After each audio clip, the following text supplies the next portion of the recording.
Nous allons parler de renforcement des liens de coopération bilatérale et multilatérale.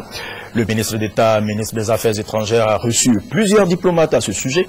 Daniel Kablan-Duncan s'est entretenu avec le nouveau représentant adjoint de l'ONU ici, l'ambassadeur d'Afrique du Sud en Côte d'Ivoire et les ambassadeurs ivoiriens qui vont bientôt rejoindre leur poste après leur nomination.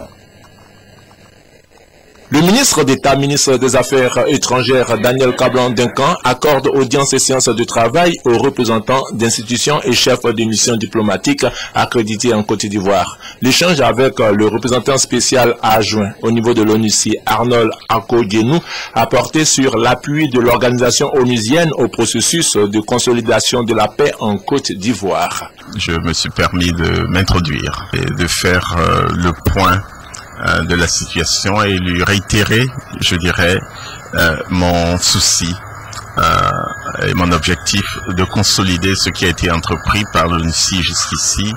L'ambassadeur d'Afrique du Sud, son Excellence Ntombi Zodjoua Lali, qui achève sa mission en Côte d'Ivoire, est venu dire au revoir au ministre d'État Daniel Kablan-Duncan. Elle a confié à la presse que l'Afrique du Sud et la Côte d'Ivoire entretiennent d'excellents liens de coopération dans plusieurs domaines. Cet ambassadeur ivoirien qui s'apprête à regagner leur poste d'affectation depuis leur nomination par le président de la République Alassane Ouattara ont été reçus par le ministre d'État Daniel Kablan-Duncan. Ce sont les ambassadeurs de Côte d'Ivoire au Japon, en Éthiopie, au Vatican, au Libéria, en Inde, en Arabie Saoudite et en Italie qui ont échangé avec le ministre des Affaires étrangères.